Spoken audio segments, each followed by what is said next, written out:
Simkern, and I'm going to be doing something a little different today.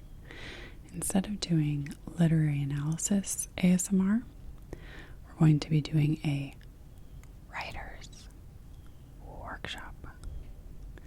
So I thought, because I'm an author, it might be fun to show some of the things that I do as an author in writing a book. And I thought a fun one to start with today, for any of you looking to maybe get more ideas for NaNoWriMo or just any project you're working on, is showing you how I use tarot cards to do character development. So I don't think I was the first person to have this idea. I'm not sure where I kind of picked it up, but I kind of do it my own way, and I'll show you my method. So here we've got the Rider-Waite Tarot deck. It's like official name when you go to buy it, but I like to call it the Pamela Coleman Smith Tarot deck because she did actually all the art for it. It's but because she was a woman and it was a certain time period, she didn't get credit. So this is kind of the classic tarot deck that everyone associates with the tarot. And I wanted to use this one for this book because I knew I wanted these really like Shakespearean characters, almost like very big archetypes and a very dramatic plot. And this is a very dramatic deck with extremes, like a lot of extremes in it. And I think it's a cool idea for like future books that, depending on the tone that I'm going for, I might check out some different decks.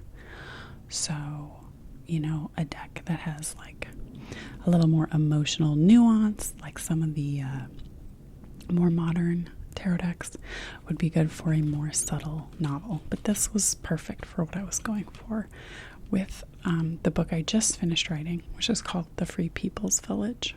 That's a working title. It'll probably change. So I've got my tarot deck here. It has the little book inside that explains all the cards, and I definitely rely on that. I'm not someone who has like memorized what the cards mean. Okay, we also have some candles for ambiance in a kimchi jar. Very fancy.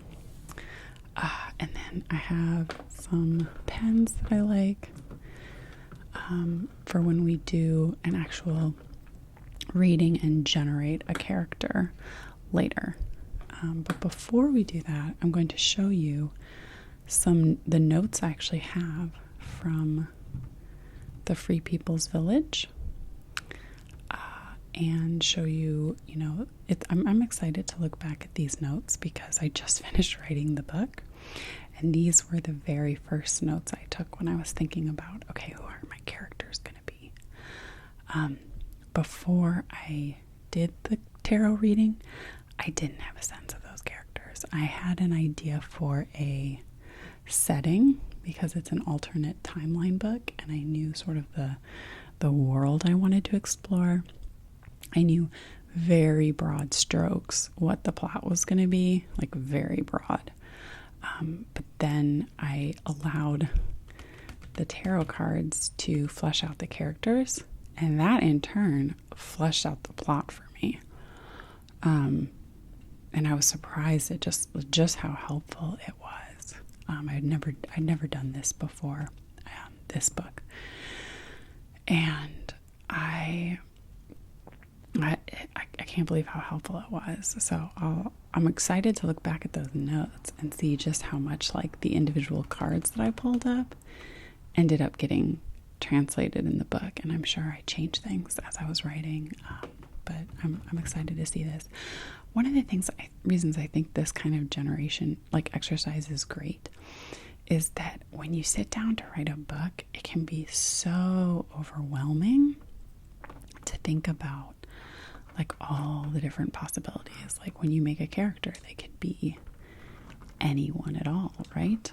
And that can be kind of overwhelming. So by kind of introducing an element of randomness to it, and limiting it to sort of whatever shows up on the cards, that can make that task of figuring out what you want the characters to be and what you want the plot to be a little bit less terrifying. So let's look at my old notes from when I first started writing The Free People's Village.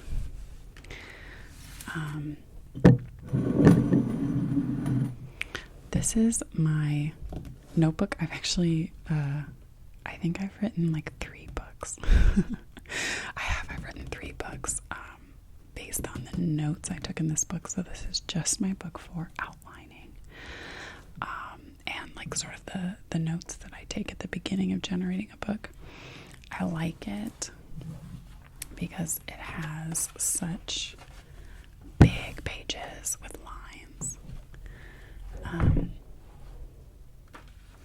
And you can see that my handwriting is very bad and chaotic. It's not the prettiest handwriting in the world, but that's okay. That is not a requirement to be a writer. Oh, this is, maybe I'll do a video on this too. This is revising, actually. This was a process I used for revising, not generating ideas for a story. So I've been using this one notebook for several years because, again, it's just my notebook for when I'm working on a book. Oh, this is cool. I forgot about this. I was writing in a coffee shop and some dude just like came up to me and was like, I drew you working. So that was me. It's not a very flattering picture of me. And I guess it's a little creepy that dude was drawing me, but I kept it. Okay, so let's check out these character notes. Okay, so when I started, I didn't even have names for the characters. I knew I wanted 4 main characters who were all in a band together. So lead guitar was all I had at first, and eventually I decided their name would be Red. But that was, I think, after the reading. This was the main character, played rhythm guitar. I started out with her name as Cecilia. That changed. It ended up being Maddie. And then I did a reading for our drummer. I ended up choosing the name Gestus, it has like biblical significance for his character. And then the bassist, whose name was Fisher. I ended up changing that to Fish. He sucks. So I did the 10 card spread for each character. So for the 10 card spread, you have a card that covers him, obstacles, what crowns him, what is beneath him, what is behind him, before him, himself in relation to other matters, I think, his house, his hopes and fears, and what will come. And those are, of course, the language of like the he, him pronouns that comes from the little booklet in the Rider-Waite deck, or the Pamela Coleman Smith deck, rather. So, you also choose a significator, which is, that one doesn't come up randomly. You choose it. So for this character, I chose the moon, which stands for hidden enemies, darkness, danger, calumny, terror. And so I thought that was also just visually, like, this character felt like the moon card to me. So let's see what covered Red, our lead guitarist, was increased felicity, beauty, and embellishment. And maybe I think of those things like beauty was really important to Red. Some of the words I would write down, like all the words that came in the little description card, and then I would circle the ones. I would circle ones that, or I don't know, what am I circling here? KSAC. What did that mean? Is that the name of the card? Yeah, Ace of Cups, King of Swords, 5 of Pentacles. Okay. Yeah, so sorry, the circles are just the name of the cards. So the obstacles to this character were oppression, imprisonment, and tyranny. reality, and that's definitely true in the plot. What crowns him, or them, I'm going to start using their names. So what crowns them is deliberation and decision. And I underlined decision. I'm not sure why, honestly. I don't remember what this meant to me at the time, but it generated a feeling of this character. What's beneath him is kind of what they can draw upon. So, a difficult, imprisoned, traumatic past is what I came up with. And especially a traumatic past with regards to their gender. That's what I took from this description from the book, Opposition, Accident, Treachery, Unforeseen. This indeed did, this was really important to Red's character. What's behind Zim is what they're just coming out of, sort of the situation they're coming out of. So I wrote down power, energy in all caps, so that must have really resonated with me. Action, courage, magnanimity. And so I ended up drawing, my notes are very chaotic. I ended up drawing for some of these little arrows as these things I was writing down was giving me ideas. So for what covers him, I had the idea the band is picking up. So their band is starting to take off, and the art space is magic. So this place they live is like a really nurturing artistic space. So that's what I took from increased felicity, beauty, embellishment. And then for crowns him, okay, here's why I underlined decision. Over the course of the book, Red becomes more decisive and commits to caring. So that's true. Red is kind of aloof at the beginning, doesn't really care about anyone but themselves, and kind of their character arc as they become more caring over time. What is beneath him is what they can use, and we already kind of went over that one. This one's kind of confusing. Himself in relation, dissipation, liberality, luxury, unfavorable news. So I have an arrow saying this one is drinking problems. Drink your problems away and ignore them. So yeah, Red has a serious drinking problem in this book. So her house is their people and environment around them. And the words that came up from the King of Swords was power, command, and authority. And it looks like I interpreted that to mean clearly the leader of the house. So yeah, Red is not only the lead guitar of the band, but also like just sort of socially in charge of everybody. Hopes and fears, joy, contentment, abode, nourishment, abundance. And I took that to mean a healthy found family is both Red's deepest hope and fear. So if that doesn't make sense to you. If you come from a traumatic past, it can be terrifying to find happiness. And that was the sort of vibe I got from this character. What will come? I circled justice. And I don't know if that is exactly the way the book is definitely moving towards justice. They get swept up in this protest movement, fighting for justice, which is the thing that kind of transforms them from just some disaster queers in a band together to kind of finding more courage within themselves. So that does make sense to me in a way. Okay, let's look at another one. I'm gonna go to guess this. Okay. So, oh boy. This one's crowded, so I'm not sure I'm gonna be able to read and understand my notes. So let's do this one. It's a little bit more open. Okay, this is, I named her Cecilia, but she ended up being Maddie. This is the main character, the narrator. I wasn't sure if she was going to be a first person or third person when I was taking these notes. She ended up being a first person narrator. So who they are was the Eight of Swords reversed. She is unfree, but does not know she is unfree. Yeah, that's true of her at the beginning. Disquiet, difficulty, the unforeseen, fatality. The castle in the background, so I'm describing the card. I wrote death of her or the death of liberation for fatality. I guess you'll have to read the book to find out what that means, but I think one of those did come to pass. What covers Maddie? It's their environment. Good, but severe, austere, yet tolerant. That's what I got from the King of Wands reversed. And I wrote in quotation marks, neo-lib fantasy in a nutshell. That's accurate. The book is set in sort of a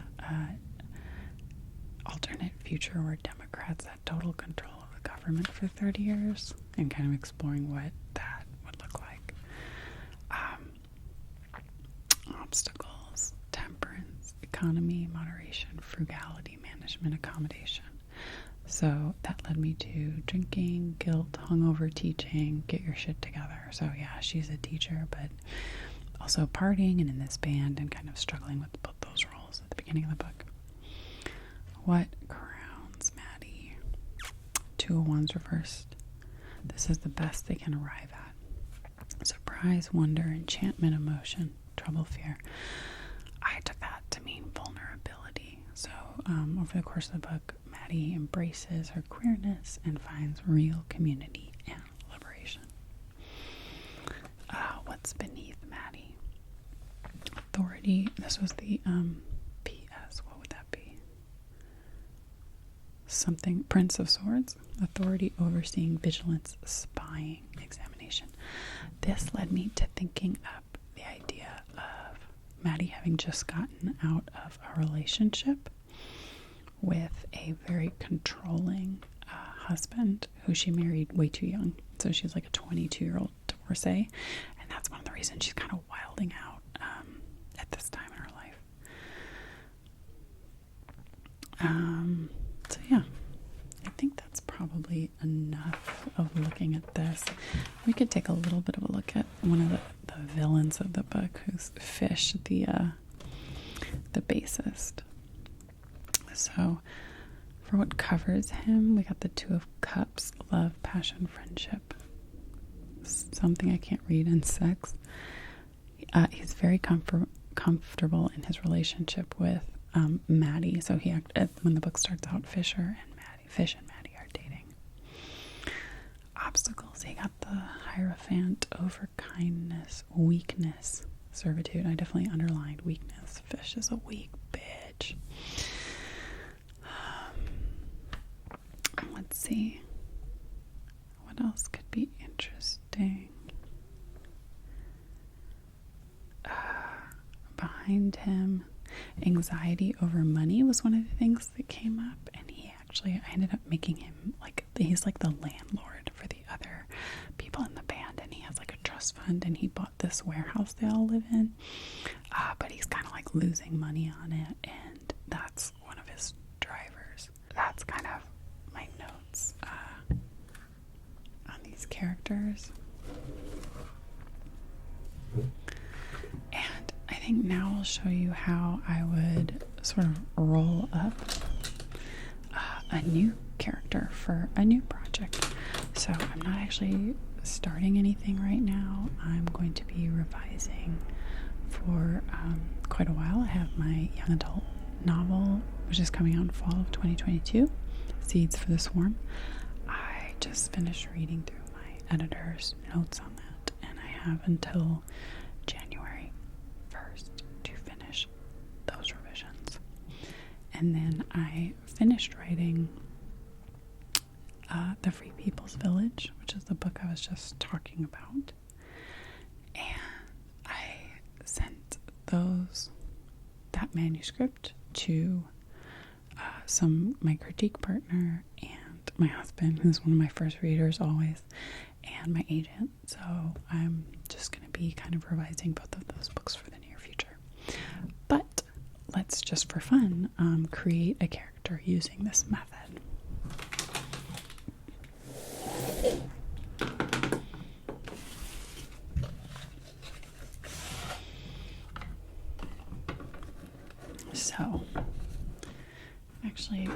let's take notes on it, because we are writers after all. So let me turn to a blank page.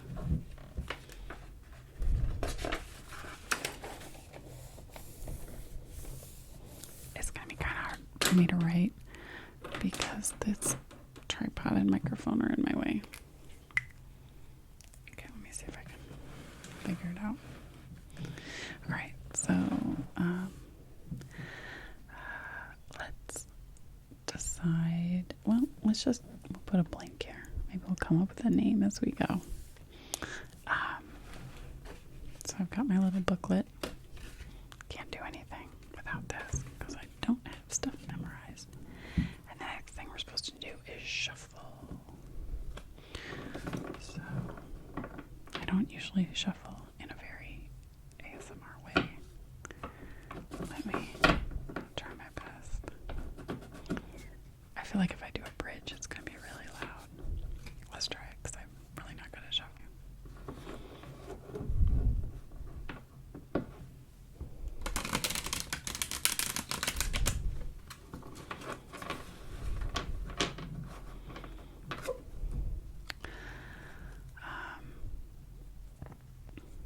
I've been wanting to do a story about an orchestra. Kind of like Mozart in the Jungle, but maybe like a horror story. That's a little seed of an idea I've had lately because I just played my orchestra concert. So I was thinking it'd be cool to look up like mythology around music, and I have a lot of experiences playing with an orchestra as a teenager and an adult, and it'd be cool to write something to do with orchestra, since that's like an interesting, cool setting. A lot of people, a lot of egos. So let's say that this is going to be a character from my orchestra story. What instrument should they play? Maybe we'll decide that after we do the spread. So in the back of this little book, it shows you what the spread is. Here's all the numbers. So you lay it out like this. 1, 2, 3, 4, 5, 6, 7, 8, 9, 10. So I'm going to number my page 1 through 10, leaving some space to write.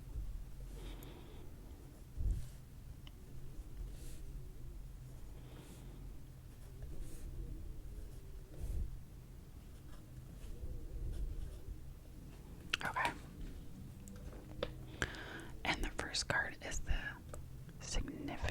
Significator card, which is the one that like that represents them as a person, and you're supposed to choose that one like on your own. But I don't feel like doing that, so let's just do one at random.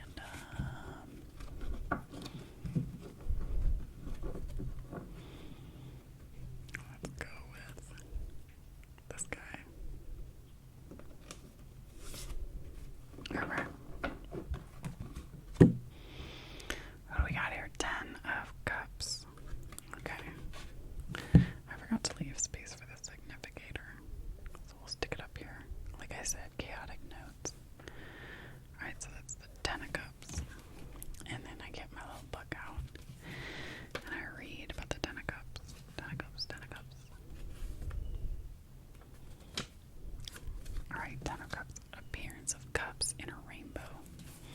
It is contemplated in wonder and ecstasy by a man and woman below, evidently husband and wife. Ooh, maybe one of these characters is married, or really wants to get married, or is about to get married. His right arm is about her, and his left arm raised upward as she raises her right arm. The 2 children dancing near them have not observed the prodigy, but are happy after their own manner. There is a home scene beyond. Divinatory meanings: contentment, repose of the entire heart, the perfection of that state. So I think that this is a family-oriented person. Whether I feel like their driving goal is going to be like family, like in The Sims, you know, one of the aspirations is family, and then they just want to like endlessly have babies. So I'm going to say that they're family-oriented. They really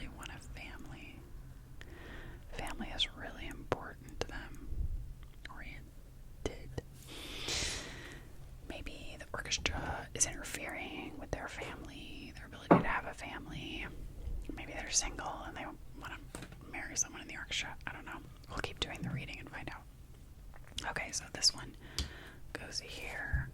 Let me look at my little guide. Alright, now we lay out the cards as we've shuffled them. So we go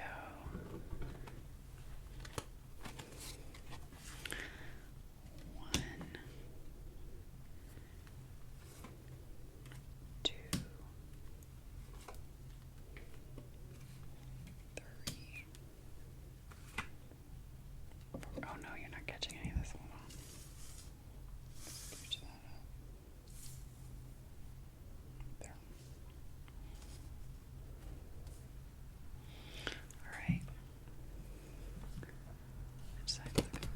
5, 6.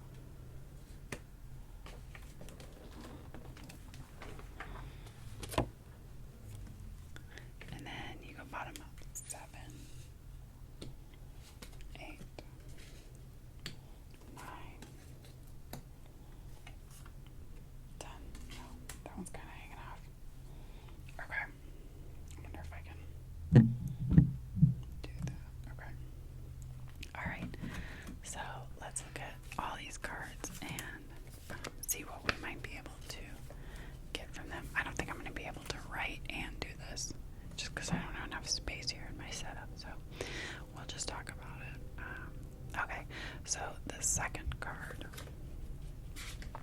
the first card is what covers him. And I'm getting a male feeling from this character for some reason. So let's go with that. We'll stick with him. This is what covers him. This is the person or thing's general environment at the time, the influence with which he is actuated all through. So sort of what's going on with this person right now. And we've got 6 of Swords reversed. 6 of Swords reversed. We'll just kind of look at this card. Doesn't look great. I'm going to guess that it's like some kind of difficult journey or something.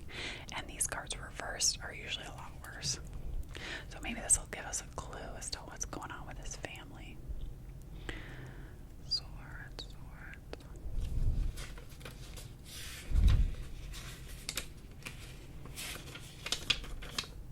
Okay, 6 of Swords reversed.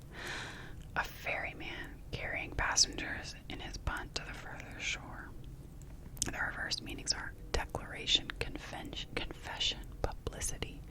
One account says that it is a proposal of love. Yes, this fits so perfectly. See what I'm saying? So, okay, I think this guy really wants to get married and is about to propose to someone. Okay? Alright, let's see what happens next with the second card. So the second card is, this represents his obstacles. If it's a favorable card, it will be something good in itself, but not productive of good in the particular connection. Okay, so this is a 7 of Wands.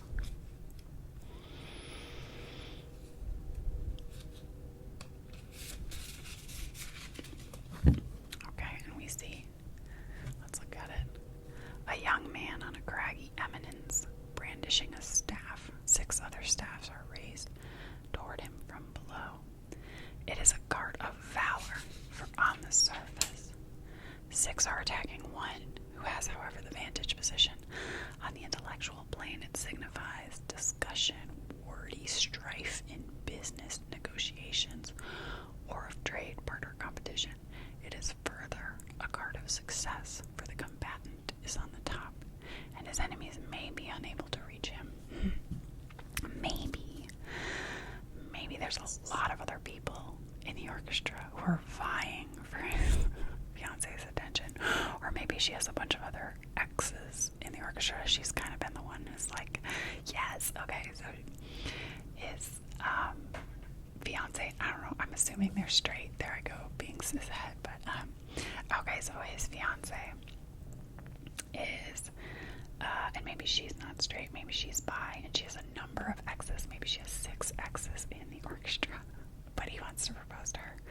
He wants to be the guy that sticks. Alright, there's a lot of opportunity for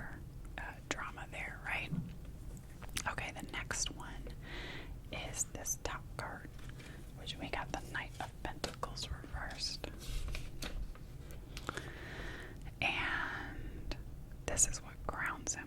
So that represents the best he can arrive at, his ideal in the matter, what he wants to make his own, but it is not his own at the present. Alright, Knight of Pentacles. Let me set this down. Pentacles. Pentacles. Alright, Knight of Pentacles. He rides a slow, enduring, heavy horse to which his own aspect corresponds. Reversed, its meanings are inertia, idleness, repose of that kind, stagnation, also discouragement, carelessness. Inertia, idleness, but this is the card that's like the best he can arrive at. Maybe his relationship with his fiancée has gotten to feeling very stagnant lately. And so he's doing this proposal as sort of a last-ditch effort to save the relationship. Maybe that's what's going on. Okay. And let's see, we've got the Magician down here now. And this is the fourth card. The fourth card is, this is beneath him. It is his own, that which he has to work with and can use. Alright, and this is a very cool card. It's one of the named cards. The Magician. Maybe he can do magic. Maybe it should be a fantasy book. Okay, Magician.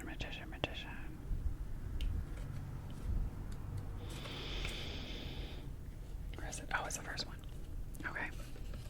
Skill, diplomacy, address, sickness, pain. Okay, sometimes there's like so many different things. You just pick whatever you want. Loss, disaster, self-confidence, will, the querent himself, if male. So he is the Magician, I guess, and that means skill, diplomacy, address. Maybe he's like a slick, charming dude, but also sickness, pain. Maybe he's just gotten over a terrible illness or something, and that's in a way a sort of strength that he can draw on. Loss and disaster. Maybe there's a really tragic past here with these words, and that's sort of, he's kind of transformed that into a source of strength for himself, giving him self-confidence. Maybe there's something there. Okay. Now, the fifth card. This is behind him. This is the current from which he is passing away, and it may be the past of the matter. Okay, that's this one, the Page of Cups. So he's just sort of, when you think about it in terms of beats, story beats in writing, I would say this is like that status quo at the beginning of the book. You know, that brief glimpse of the status quo that you get before everything changes. That's this cup right here. And for this character, that's the Page of Cups. A fair, pleasing, somewhat effeminate page of studious and intent aspect. Contemplates a fish rising from a cup to look at him. A fair young man, one impelled to render service, and with whom the querent will be connected. A studious youth. News, message, application, reflection, meditation. Also these things directed to business. A studious youth makes me think maybe he's just graduated school. Maybe he's been in music school, and now he has to try to make it as a musician, like a professional musician, which is rough. I have some friends who have gone on to be or try to be professional musicians, and it's rough.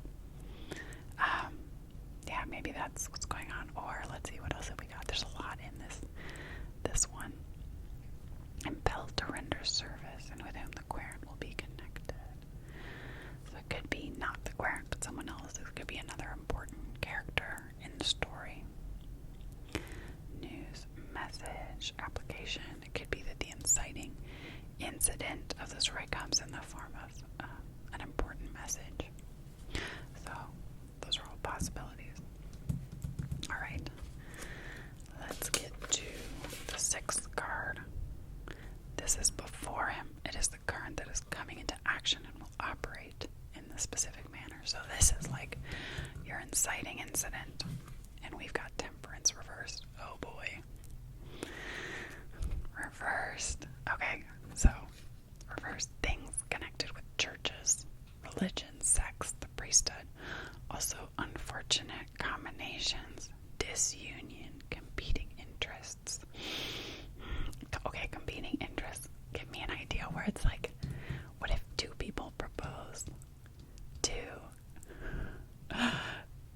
to his fiance at the same time, and they're like in competition, or one of the other exes is like trying to win her back, and they're in competition. This is turning into a romance plot for sure. Yeah, so I think that's the bit that jumps out at me, is like competing interests, and things connected with churches, religion, sects. Maybe as he's graduating college and trying to make it as a professional musician, he's like only able to get these church gigs, and so he's just like playing in churches every Sunday. Which who plays in like churches a lot is like pianists, but that's not an orchestral. Maybe it's not an orchestral instrument. Anyways, maybe he's just a piano major who's been a piano major at college. Oh no, but I like the idea of 6 people in the orchestra. Are 6 people in the orchestra are exes of this person. I don't know. If he's just graduating school, that doesn't work, because then the orchestra, they won't be together. They'll break up. So maybe, okay, maybe he's not ready to propose yet. Maybe, I don't know. Maybe he's just left school and he's playing in this orchestra. Let's forget the church bit for now, because that's not serving my narrative. He got hired, he got a job in a professional orchestra, and he's just started dating a girl, and he thinks they're really meant to be together, and he's so excited he wants to ask her to marry her, and then he finds out that she has 6 other exes in the orchestra. Yeah, I like that. Okay, it's not a book I would ever write, but I'd watch it for sure, or read it. Okay, the next one is the 7th card, and we got Wheel of Fortune reversed. So let's see what that's about. The 7th card signifies himself, his attitude, and relation to the matter. So what's his attitude like? Wheel of Fortune reversed. Increase, abundance, superfluity. I don't know what superfluity means, actually, and I can't look it up because my phone is recording, but maybe that would have been a cool thread to go down. But what can we do with increase and abundance? This is him, his attitude. Maybe he just feels like very awesome about his job at the orchestra. Maybe he got a good job. Maybe it's a good orchestra. He's really excited. He's got money that he didn't have when he was a student. Orchestral musicians at good orchestras get paid pretty well. So, yeah, maybe he's just kind of feeling good about all of that. Alright, here's the 8th card. And the 8th card signifies his house, his environment in the affair, the influence, people, and events about him. I like to make this card like very literal, so let's like literally make this about his house. It looks like a cool house, doesn't it? Look, there's a castle and people getting married. Maybe someone else is getting married at the beginning of the book, and that's making him so jealous. Alright, so it's a 4 of Wands.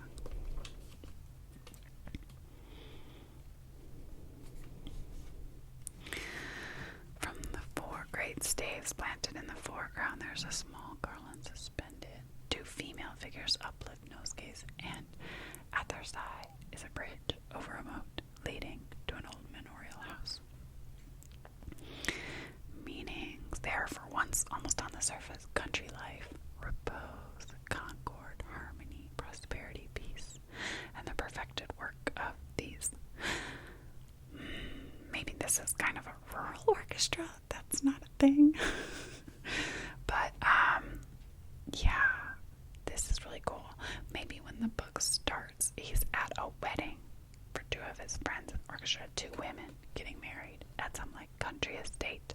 Maybe that's where he meets this girl. Maybe she's, like, a bridesmaid, and they're, like, gonna get married. Oh, my God. One of my, bridesmaids and one of my husband's groomsmen got together at our wedding, and then we ended up being in their bridal party at their wedding, which is pretty cool. And also the guy was my ex-boyfriend, but that's like ancient history. But it was very cool that to see your friends like come together and get married because they met at your wedding. Like, that's awesome. Okay, Knight of Cups reversed. Let's find out what the 9th card is. The 9th card is it's hopes and fears, because it can be like, you could be either, or it could be both, like in the case of red that I talked about. Okay, so Knight of Cups. Graceful, not warlike, riding quietly, wearing a winged helmet. Oh, but we're reversed. Oh man, trickery, artifice, subtlety, swindling, duplicity, fraud. Okay, so he is afraid of getting cheated on because she has 6 exes. I mean, that makes kind of sense. There's like a lot of other people she's got connections with in the orchestra. You know, maybe she's just open and poly and he's like a monogamous dude and like it just isn't gonna work out for him. Okay. And here's the last one. The 10th. The 10th card represents what will come. Ooh, I always get chills when I read that. It is on this card that you concentrate your intuitive powers, your experience, and your memory in respect to the official divinatory meanings attached thereto. I don't really know what that means. It should include whatsoever you may have divined from the other cards on the table, including the significator itself, and concerning him or it, not accepting such lights upon higher significance as might fall like sparks from heaven if the card which serves for the oracle, the card for reading, should happen to be a trump major. I don't know what that means. I think it's saying like, this is the most important card, and if it contradicts earlier things, you just go with this card. So, okay, we got 10 of Pentacles reversed. This is what will come. This is a great way to like get a hint at like the bigger plot of the novel. So we have a man and woman beneath an archway, which gives entrance to a house and domain. And reversed, the meanings are chance, fatality, loss, robbery, games of hazard, sometimes gift, dowry, pension. Wow, okay. So, fatality, loss, robbery, games of hazard, maybe, like, robbery of this person, like his girlfriend gets stolen, he's gotta try to steal her back. I don't like that idea of, like, women as objects can be stolen anyways. Fatality, maybe someone dies, sometimes gift, dowry, pension. Hey, maybe the fiance he's interested in is hella rich. I don't know.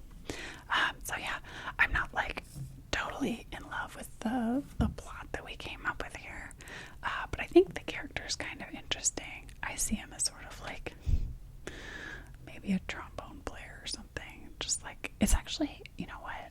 And if we don't make him a him, if we make him a her, a lesbian who really just wants a family and has like a girlfriend who kind of sleeps around, all of a sudden it's a lot more interesting to me. So I don't know why I made it straight in the first place, because I'm really just not that interested. So yeah, if you queer up the genders a bit, there might be a more interesting character, someone who's really family driven, but it may be very like monogamous and traditional, but the person that they're in love with is like very either like polyamorous or like has a bunch of exes that are all kind of trapped together in the cauldron of an orchestra. Like, that could be very interesting. So sometimes the readings work out, sometimes they're like magic. I mean, like I said, when I did the readings for the Free People's Village, it was like just sort of